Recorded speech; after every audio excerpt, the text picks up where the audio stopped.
impressed by your performance? I'll tell you what, bro. I was out there, I was fighting all the hitters, bro. They ain't fought no hitters. It's normal. Come on, guys. It's normal. So if I was you, I hope to God you get ready. Because if you don't, I can beat you with the death. They do nothing. Oh, y'all got carrot cakes and stuff up there? Shit. Oh, y'all got pecan pie in this motherfucker? Shit.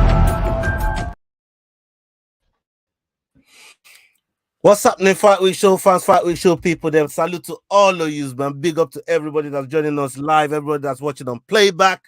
Salute to every single one of you, man. And big up to Leroy. My boy Leroy is joining us today. My boy Jordan joining us today, and Naz is always here. This is the last one of the year, episode 28, man. I can't believe we've done 28 episodes of this. Can you believe that, Naz? Leroy, like it's been a mad one. For real. But let me start with Leroy, man. Bro, salute for joining us on this episode. A lot of people don't really know the work that you put on in the background, but yeah, you've been this part to the channel, and yeah, man, big up. Thank you for joining us tonight on Dust Up Shakedown, my brother. Right, I don't really know what I do on the channel, so I mean, it's going good. Going good, right? It's going good. Jordan, everybody knows Jordan on our prediction show. You know what I mean? He's our odds man. He tells us all about the bets, all about the odds. And my man's knowledge on MMA is as good as anyone's around here. Big up, Jordan. How you doing, my bro? You good? Good, man. Breaking up my Dust Up Shakedown virginity here. So, yeah. Fun to Really? finally get involved in some thrilling predictions. Yeah, man. Never been on. I obviously sometimes do the fight companions and stuff. So I thought I'd sort of leave a bit of room for other people to get involved in at least one of the shows. That's my plan was sort of. That's what's yeah, up. Thought I was gonna try and steer clear over here and let Naz and McDane take over. But you know, when these guys can't keep the consistency going, sometimes you need me to step in. Man, big up for that, man. Yeah, but serious, man. Jordan's a good sub of the bench, man. He's a good sub of the bench, you know what I mean? So that's what we're about here, bro. The man in the first 11, the man that rides shotgun with, man, the man that rolls on the channel all the while, you know what I mean? There's a furniture around here on Dust Up Shakedown. My brother Naz, how you doing, man? How you doing? How's your day? Big up, man. Yeah, man. I'm complaining, man. Fucking London is cold, man. We all need to move to Miami one day. Bro, you should be happy. You should be happy, man. You just knocked Newcastle out the cup. You know what I'm trying to say? The Mickey Mouse. Your cigar out, sitting back with your cigar out, waiting on Liverpool to do their thing. You know what I mean? Like, see, that's what I'm talking about. So come on. What was that? Call it the vitamin water trophy or some shit. You should be feeling warm about beating Newcastle. Like you just put Newcastle out of the cup, man. So boy, yeah, but you gotta be happy about that. I won't complain about that. The Geordies, bro. Revenge. No. It's crazy. It's You're crazy. gonna fucking buy Stamford Bridge and turn it into a car park for that. It's crazy, man. Bro, let's talk about the card that we witnessed last week, because we're a few days removed from it now, and we've had time to go back and look at press conferences, certain reasonings, what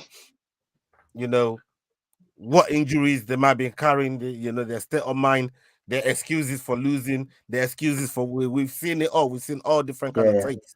But now I want to start with you, Jordan, right? Yep. Looking at that main event, the whole build up to it, the path that Colby took to try and put Leon off his game.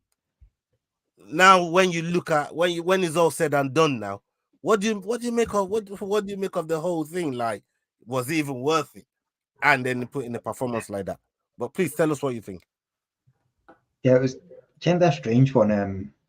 It's not a Colby we've ever seen before. We've never seen him outclassed.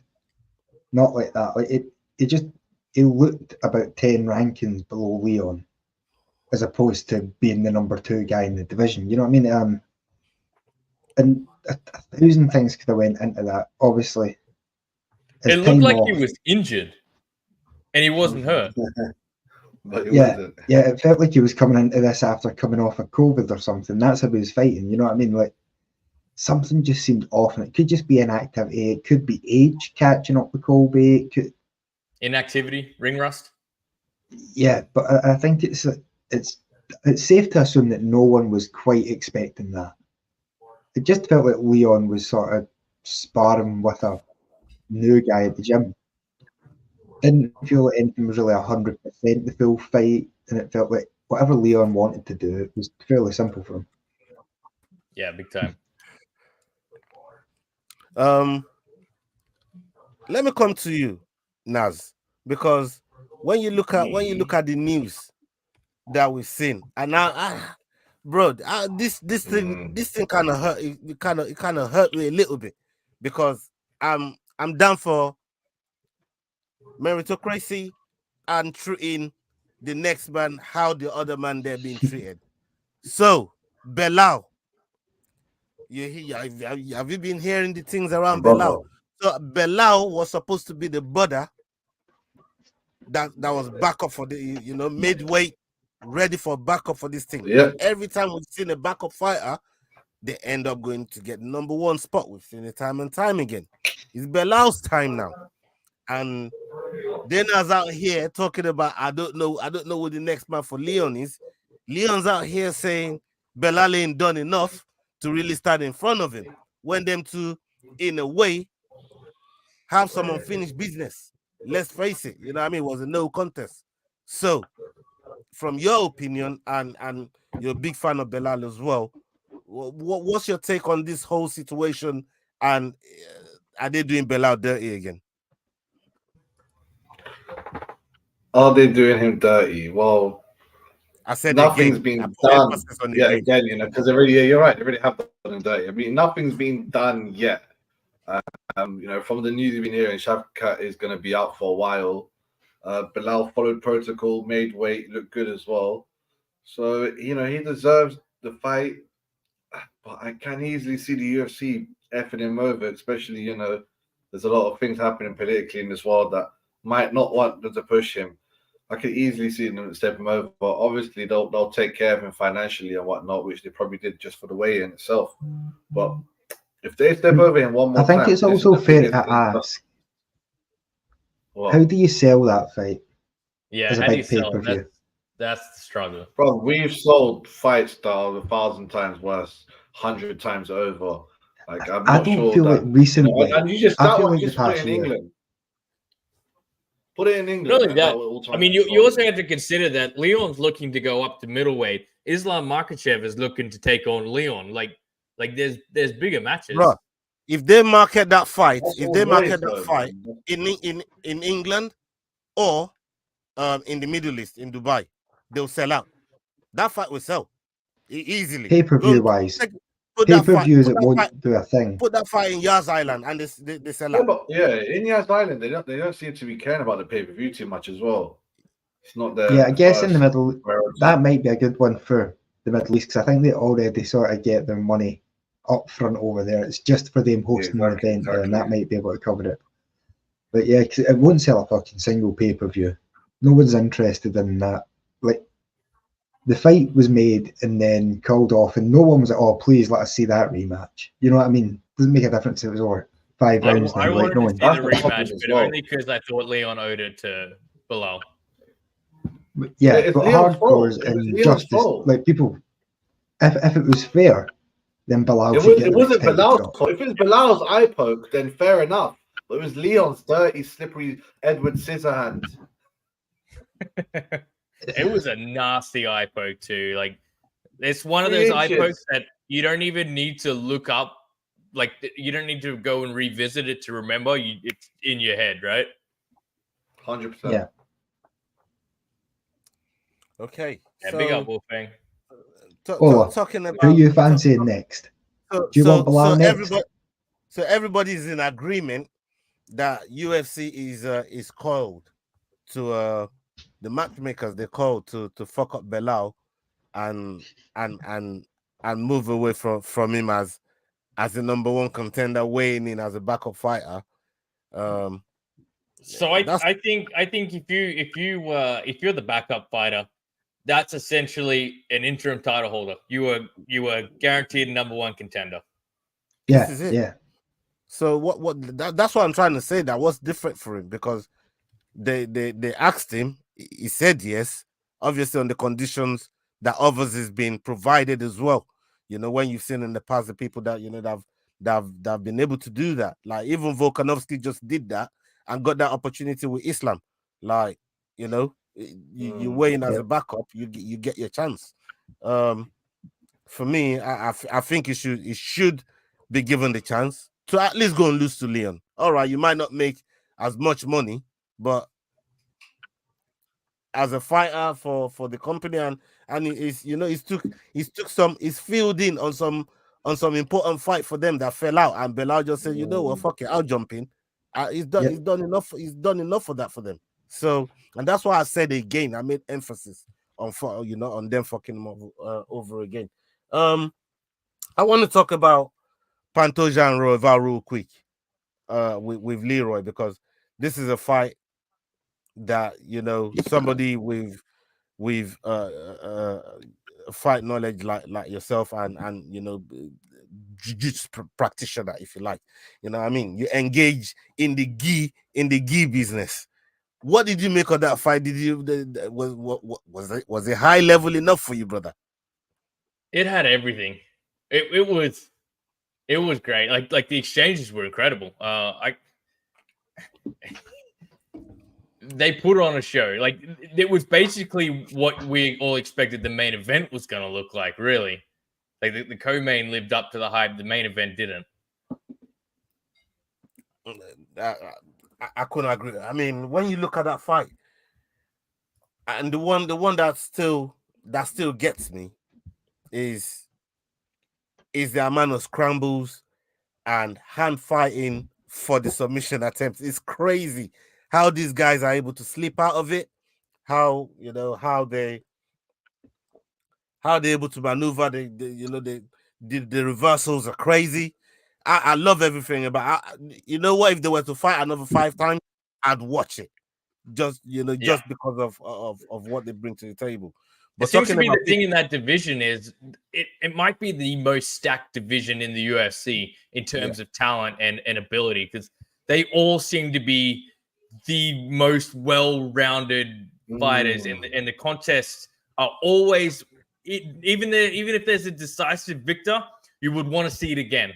You'd be happy to watch the same fight over and over. Unpopular opinion, but BJ leaving the UFC is the best thing that ever happened to flyweight. It opened it up, right? All the rest of the guys flourish, and unless you were great at absolutely, like, now you've got more sort of style versus style matchups again, and more submission experts, but I feel like it's one of my favorite divisions that I always forget just how good the fights are until it's on. Like, Pantoja versus Moreno was another one. You had Figueiredo Moreno. Like, there's just so many of these sort of rivalries and stuff that are, I don't know. I think they always tend to be the value for money fight on every card. Flyweight is never main event, but the co-main event with a flyweight title fight is always guaranteed to be a banger. Yeah, couldn't agree. Couldn't agree more. For real. The other fight that really, you know, obviously one fight of the night, we spoke about it on the watch along, and I didn't think there was many fights that could follow the way those ladies fought, and I'm talking about Aldana. Irene Aldana here, and Rosa and Naz. Let me come to you on this one.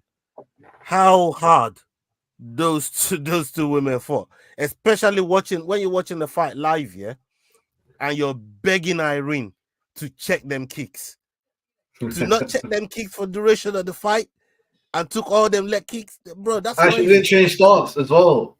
Talk to me about that, bro. No, she didn't even try to change stance. She just took them. You know, sometimes I think, when guys say, you know, I could probably beat up this MMA girl fighter. Well, no, these are the girls that, you know, saying mess up man on road. These girls, they have the iron chin, which you rarely see. And as well as that iron body as well, like just leg kicks. But why are you putting the pictures up, man? Oh my days, being reminded of this fight. Fangoshi was 3 rounds. Fangoshi was 3. Imagine this is a 5-round title fight. Boy, doctor stoppage would definitely have happened. But as soon as the fight ended, I thought they both need to go hospital. Like, I didn't even know if this was a good look for MMA. But from what I've seeing on Twitter and online, this is a big, good look for women's MMA. People saying it's pushing it forward. But, man, fight of the night, easy. They deserve more than 50K, to be honest. Yeah. I mean, have a go at that. That's just insane. Had a twist. That's Tony Ferguson. Oh my god! Ariana Lipski, yeah, man, the Queen of Violence. I mean, there were some incredible fights on the card, and that's why I couldn't understand why people were dissing it. Right? Let's talk about Bryce Mitchell. Jordan, let me come to you on Bryce Mitchell. Bryce Mitchell. I mean, I call it the spasm knockout. Like, gosh darn it! Just talk to. I saw the light. I called it exactly on the prediction show. I think everyone else went for Bryce. Everyone picked Bryce Mitchell to win. Mitchell, I can't remember about yourself. Yeah, and I was like, nah, he's going to get knocked out. I've seen that sort of hesitation in him in the Puria fight. There's something about that Josh Emmett is better than everyone remembers every time. This isn't the first guy who's done this. This is the 5th or 6th guy that he's knocked out like this. Like, he's a sensational wrestler. He's built like a fucking fire hydrant. And yeah, I don't know. I was waiting on it. Just landed flush. I was waiting on it. Yeah. But when it hit, like, me and Cheryl were sitting watching, and she's like, "Oh, did you see that? I think he's having a seizure." I was like, "Yeah, that happens sometimes, man." That's part of it. Right? It's a rough sport that we watch. When you see someone seizuring, you remember just how brutal this sport is. Bryce is one of these young guys that worry me about the future, because I think that's his confidence gone now. I don't think he's ever going to be the same fighter, and he's young, and he didn't seem the brightest to start with. You know what I mean? I think he already had a few issues. And I don't think him getting 10 more knockouts in his career is going to help him any, you know. That was one of the rougher knockouts to watch recently.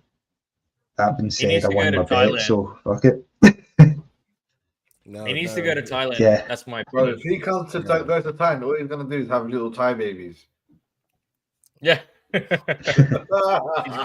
they're all Christians. Tell them about the aliens and shit. If there's one thing Naz knows how to teach him, man, you know what I mean? Get as many wives as you can. You get me?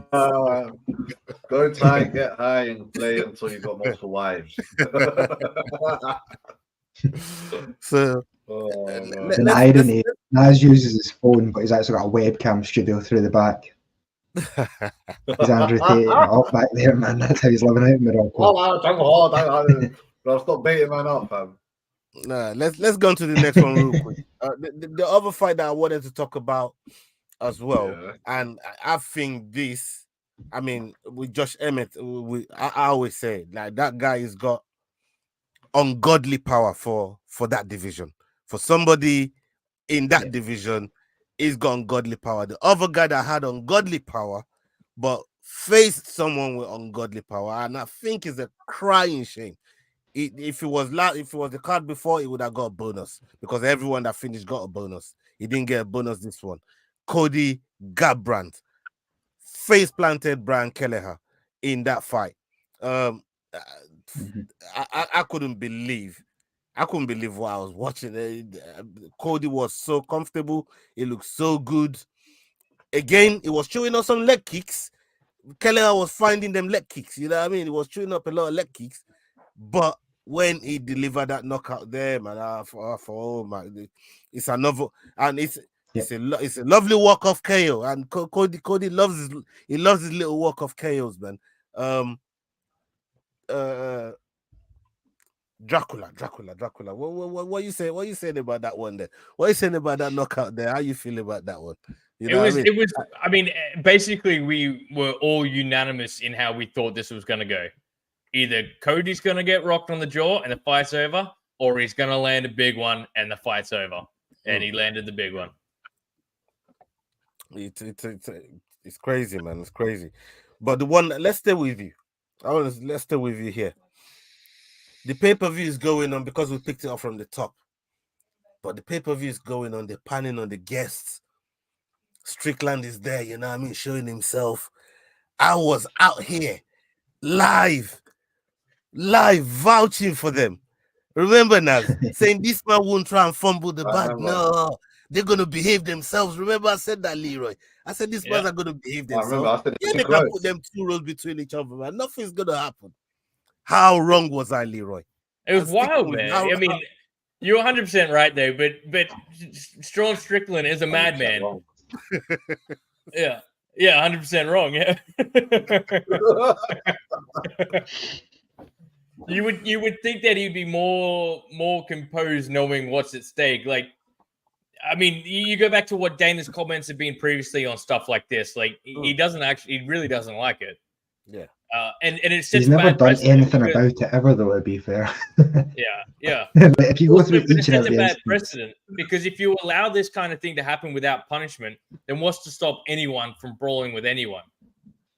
Bro, it's the way Strickland moved the kid out of the way as well. It's like a little kid. Gilbert Burns kid, mind you. Mad Things is about to go down. It's like, bro. Did you see Craig Jones? Was on Stone Cold Steve Austin time right there, man. That's what that was.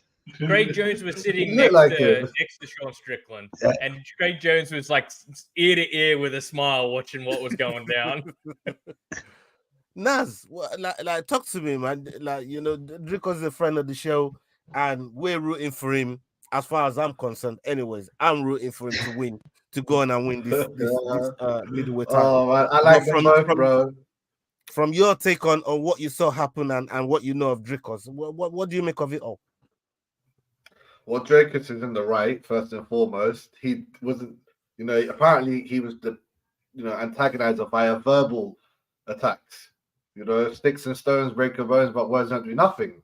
So that was all legit. But then my man's the one that went for the blows. And apparently, you know, he came out saying they were the lightest punches and elbows. But Jamal Hill and his boy, who we saw that take, reached just a couple hours ago. Go up a tiny bit, Leroy. Yeah, go up a bit, Leroy. Jamal Hill was saying it made some proper. There were some really good collections. But then Jamal Hill said how Duplessis ended up on top of him. You see that? Duplessis ended up on top of him. So they said when he was on top, he also punched Strickland. And that's why they're not going to be like, oh, it's a one-way attack. On top of that, obviously, you know, white on white crime is always fine. No one gets in trouble if no one pushes it too hard. So this will be, I'm sure the UFC will be like, don't push, like, don't try to sue each other. Don't be a Kobe. Let's not do this. But yeah, man, I'm actually kind of a bit disappointed after what Sean said recently that he done that. But apparently he did question his manhood. And he said something about, you know, I'm not going to get into it, but he questioned his manhood. So, yeah, watch the Jamal Hill reaction, man. I'll give you a little bit more insight. He was right up behind him, apparently. Yeah, that's crazy. Jordan, let's come to you, Jordan. You know, the same thing I said, you know, to Naz, knowing what you know about Dricos and how he conducts himself and how he likes to carry himself. What did you make of the whole, say, build up and what eventually transpired between Strickland and Dricos? Yeah, I think people are sort of. I've heard a bunch of ridiculous takes on it. One that Dricos is in the wrong. He shouldn't be mentioning Sean's problems and things about his dad. Now, that using Sean's own logic, you can only make fun of people for things that they put out there and say that are stupid in public. He went on Joe Rogan and said all this shit himself for the public. Yeah. So, you know, he's following Sean's own guidelines. I don't think there's really, you can call Dricos an asshole for it, but you can't look at him in the same way that Colby has been looked at, for instance. He's only using stuff that's been put out there by Sean. Dricos had a great point.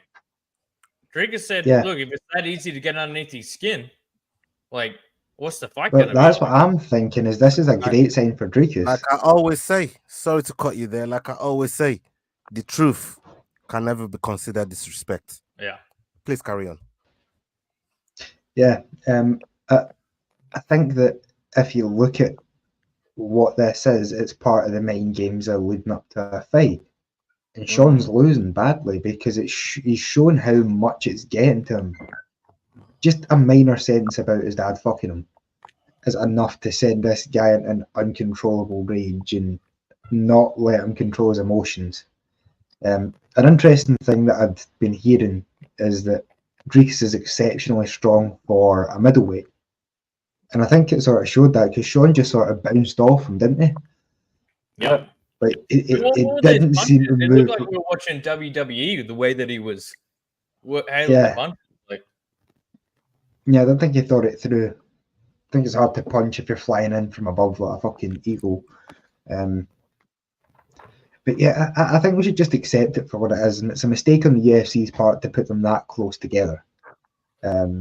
What resulted from that was a fight, you know. But as you would expect. I don't think.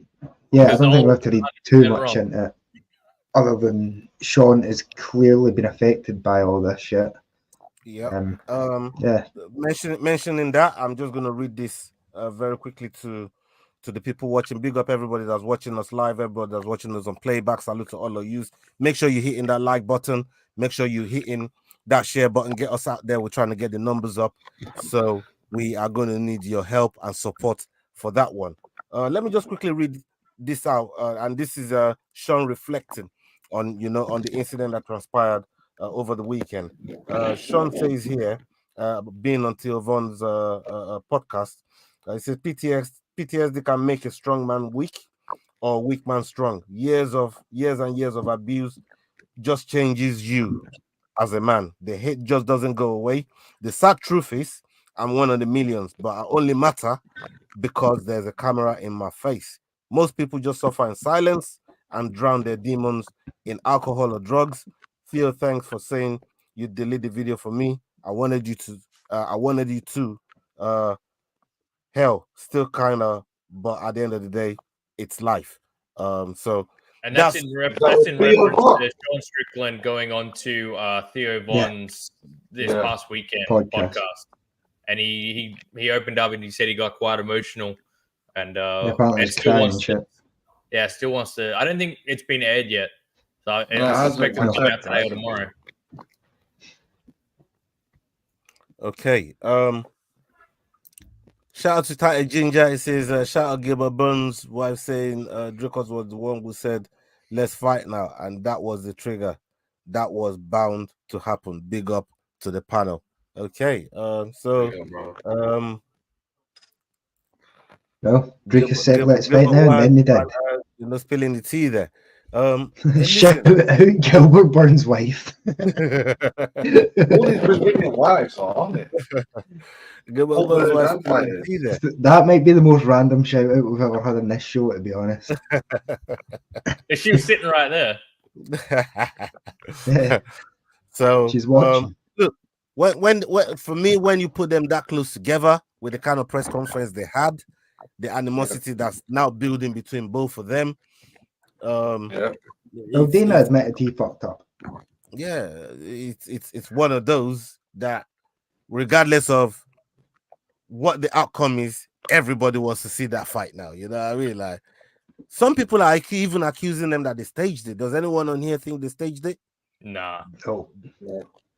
No. Yeah. I mean, it's just something that I've seen on the net, and I thought, could this be true? I don't know if. I mean, the way that incident happened, it was it was just like that in an instant. Yep. Is that the same internet that said that bloody what's his name, Tyron Woodley fake getting knocked out, and so did Ben Askren against Jake Paul? Like, no, they got. Internet says a lot of things, man. You know what I mean? That's why I wanted to confirm with real people and see if they think the same thing. You know what I mean? See if you guys. People always say the internet's whatever you want it to be, man. The internet will tell you literally whatever you want it to at this point. Yeah, exactly. Okay. Henry Seudo says here, he thinks Islam will beat Leon Edwards. Let's start with you, Jordan. if that fight was to happen, Yeah. and UFC grants Islam, because Islam's been out saying, hey, listen, I've been doing you lot favors, UFC. I didn't have to fight Volk again, but I did at the risk of my title. I went there. He certainly didn't have to knock him out like he did. You know what I mean? So right, I've done you man favors. I want to go 170 now. I think I can beat those guys up there. Well, do you believe what Henry Cejudo is saying here, and Islam having a shot at Leon? For me, I think Leon is way better than what people are giving him credit for. But please, talk to us about that. Yeah, I think I'm sort of in the same boat as you. I think Leon has just showed that his MMA wrestling, well, maybe he's not a collegiate wrestling specialist or a sambo wrestling specialist. In the same way that GSP was an exceptional MMA wrestler, so is Leon Edwards. Islam would have to bulk up for a long time, I think, to be a naturally like close to Leon's weight. Yeah, I don't really. I believe that Leon's got more tools than Islam has at this point. Yeah. Yeah, all he's saying is one that. Well, it's known that Islam cuts major weight, but the thing is, Leon cuts major weight as well. This bro took down Kobe and controlled him, bro. Like I was like, whoa, what have I just seen? Yeah, you know, yeah. What have I just seen? This is. Well, when you start doing MMA maths and look at like Hamzat versus Usman, and then Usman versus Colby, you know what I mean? You start thinking like, all right, how does Leon do against all the top wrestlers in his division? He might look like the best of them. Well, he's done 3 fights now against wrestling heavy, and he's won all 3. 2 of them sound. What are we doing with Hamzat at the moment? Do we know? Is he getting made? I think they're looking at the Usman rematch. 185 still? Yeah. Yeah, I'm pretty sure probably middleweight. And I mean, if I was Usman, I'd be calling for 5 rounds. Yeah. Yeah, Makes but that's the thing about how much of Usman is left at this point. Well, as long as his knees are good, I think he's fine. Yeah. Really, just aged rapidly overnight compared to Usman. But he lost to Leon twice, sure.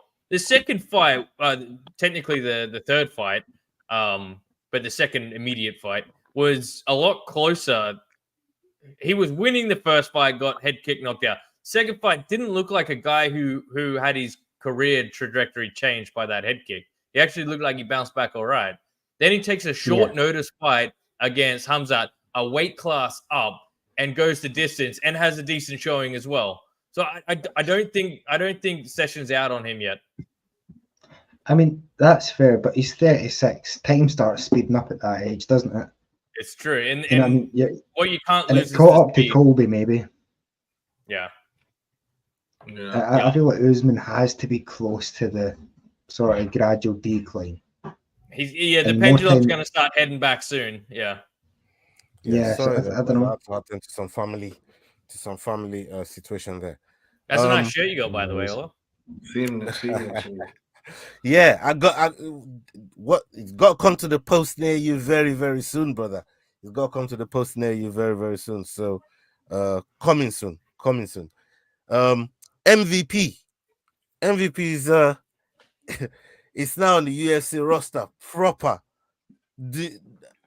We've just seen Wonder Boy, who I think would have been the ideal guy to maybe welcome him, but they threw him to the wolves in rap. That would have been an amazing fight that we're never gonna get to see. Yeah, 100%. Why he got that fight? But Kevin Holland asked for that. His best buddies with Dana at this point. Yeah. Exactly. I was just gonna say Basketball is gonna welcome him to the UFC, and I just want to gauge what you mans are thinking. Now that it's official, it's official that he's on the UFC roster. Now, how you man feeling about that fight? Kevin Holland's not a good matchup for him. Yeah, go on, Nas. Kevin Holland's not a good matchup for him.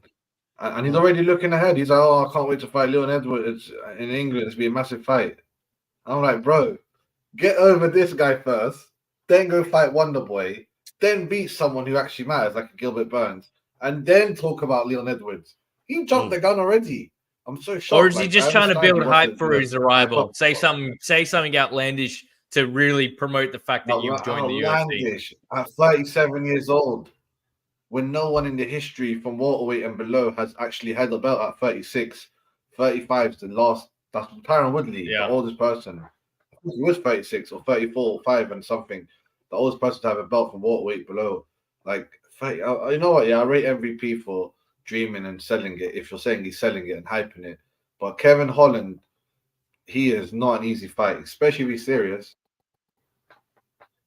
He was saying that he was going to take the Chandler route essentially when he gets to the UFC. Yeah, that's crazy. Going 1-3. I think you might find he's going to take a little bit more of the Ben Askren route, where he's a little bit past his prime. The thing is, like, MVP has struggled a lot of the times when he's been put up against anyone half decent. He's the best can crusher UK has ever seen. Yeah.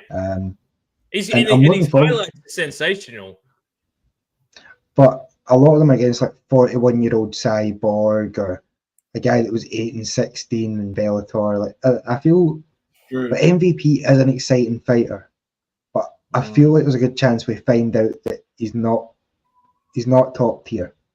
He might be top 25 UFC as opposed to maybe the top 5 he's expecting. But Kevin Holland, I think that there's a very good chance that Kevin Holland walks through him. Sorry? He does have drawing power though. Like you see why the UFC signed him, because his name's got value. Yeah. UK, he pretty much carried Bellator. You know, he carried Bellator for a long time, and you know, especially in the UK market, he will sell out. He will sell out. He'll headline, and he can do that for the next couple of years for them.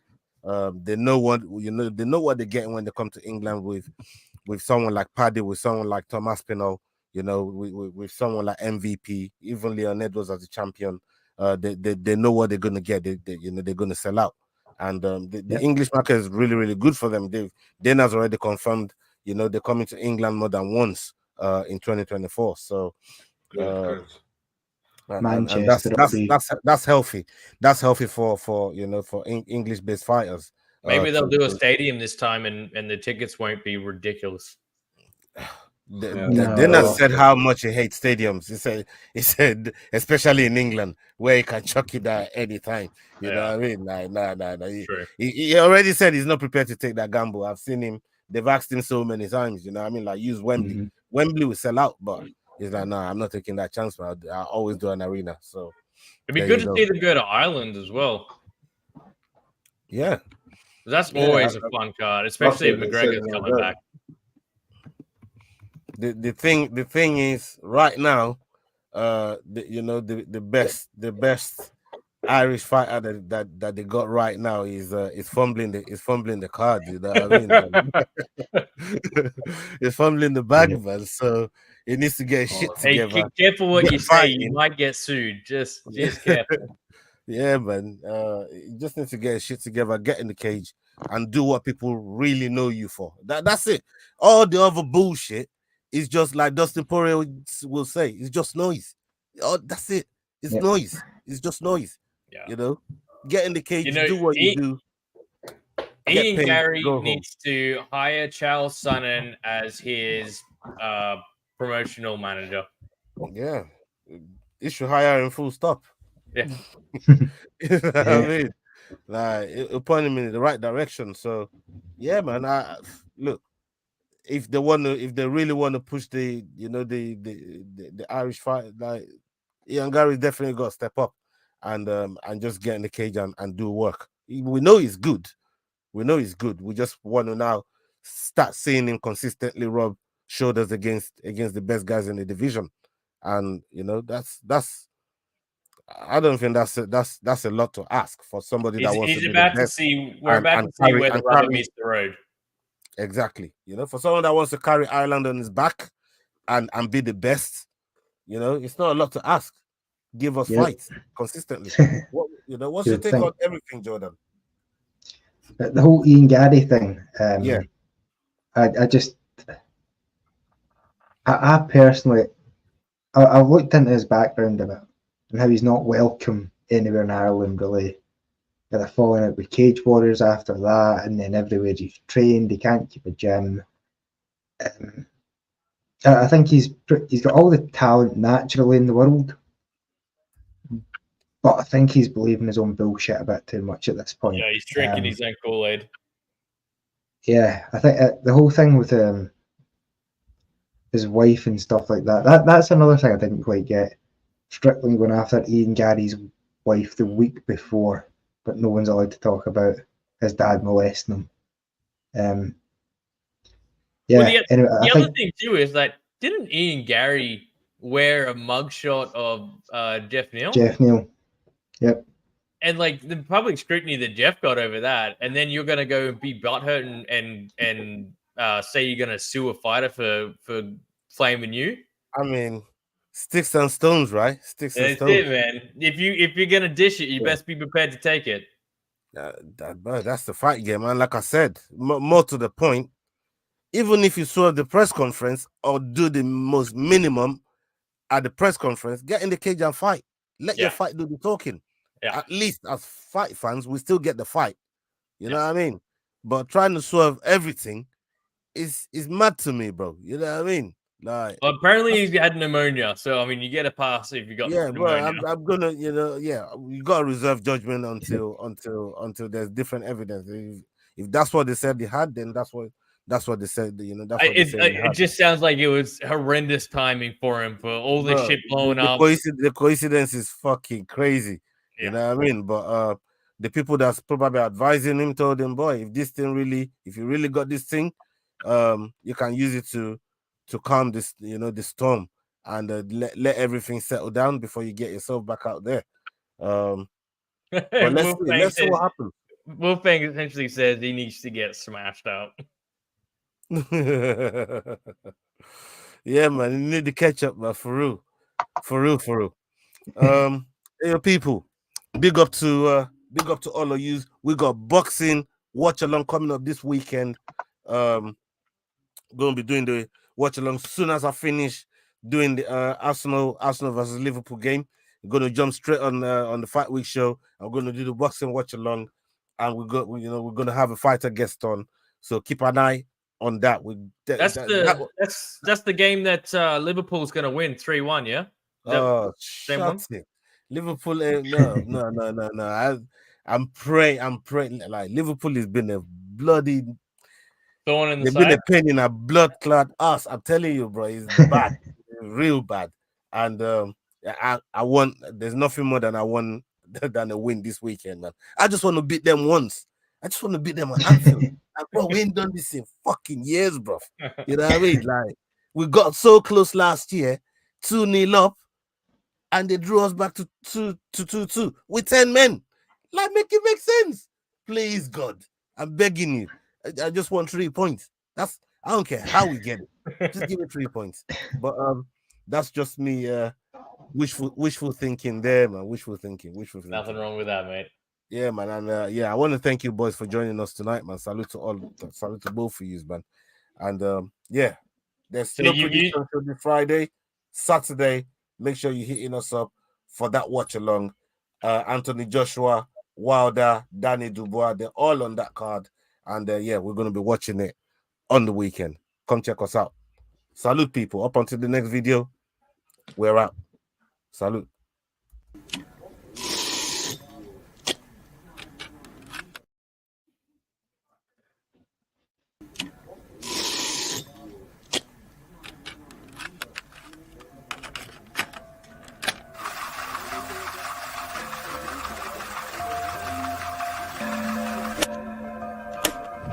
What round they rise and fine ass at? You're playing touch butt with that dork in the park, the ponytail.